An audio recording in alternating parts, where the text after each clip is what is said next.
All right, thanks for joining me today. We're going to talk about grading the Vancouver Canucks during the pause.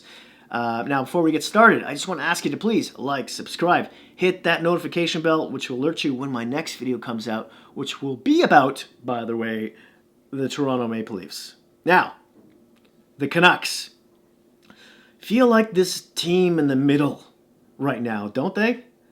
Now, I know the retooling and everything, and my personal feelings about it is that the owner kind of has been really pushing hard on Jim Benning to make the playoffs, and that they sped this whole process up a bit too much. Now, there's a lot of good things to talk about. I mean, they started off the season really well.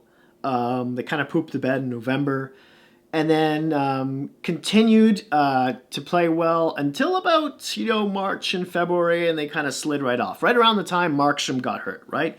And they traded for Dominique to help play with Demko and so on. So in terms of the standings, they won their last game, by the way, but they're 4-5-1 in their last 10.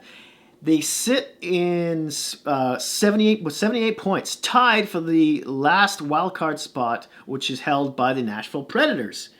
Now, they've both played the same amount of games, but because the Predators have beat Vancouver in all three of their appearances, that's why Vancouver is sitting on the outside looking into the playoffs at the moment.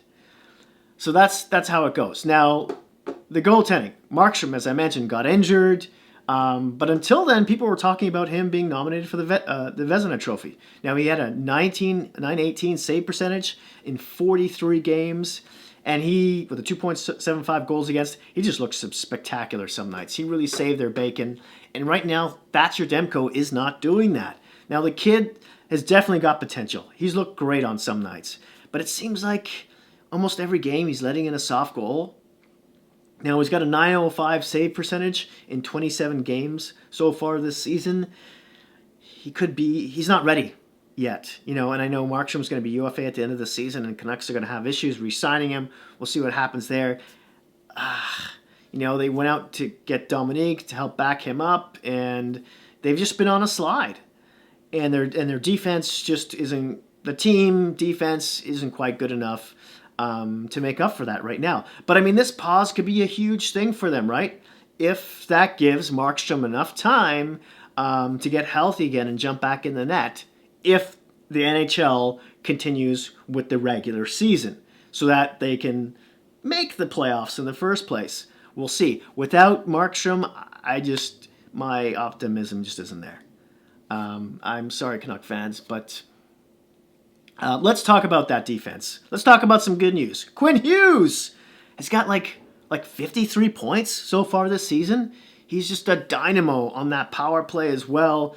Now, the problem is the offense from the defense kind of takes a little slide after that, because Edler's next in line with 33 points, and then Tanev and Myers have got about 20 points each, which isn't bad overall, but it's not enough to make up for, a leaky goaltending and a bottom half of an offense from the forward perspective that lacks some punch. Speaking of which, Ferland's been hurt, concussion again. It kind of, I remember when he became a UFA after playing with Carolina for all those years and following his career, and he was hurt a lot with concussions. So, I mean, if he was back and if Levo wasn't hurt as well, who knows? Maybe that third line would have some punch besides just Virtanen potting in some goals, really. I mean, who's having a great year, too, by the way. I think he's got 18 goals so far this season. Maybe he's finally hit his stride there. But after that, there's not much else.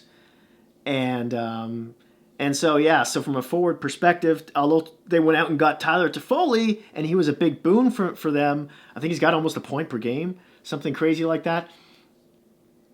Unfortunately, they probably won't be able to re-sign him, as we all know. It'll probably be too expensive, and if they did sign him, I think it was besides the prospect and the prospects they gave up in the trade, they'd have to bump the pick from a fourth to a third if they re-signed him. But it wouldn't be a big deal if they re-signed a player like Toffoli, but they just don't have the cap space right now, right? Because it's being eaten up. I mean, there's Luongo who's costing them over $3 million a year, and there's Spooner who's still costing them over $1 million this year and next. That's $4 million right there. And I know you could put, Furland, on the IR and stuff, but, and then there's Eriksson. That's a bad contract. Anyway, that's another video. I would have to grade the Canucks with C+. Okay, a B-. A B-. I'll be kind here. And yeah, without Markstrom, I just don't see playoffs in their future. And if they don't make it next year, I don't know if Green or Benning has a job. What would you grade the Vancouver Canucks on thus far this season? Let me know in the comment section down below. Thank you so much for watching. Please don't feel shy about sharing this video. It would really help the channel out, and I'd appreciate it as well. Please stay safe out there. Stay home if you can, and I'll see you soon.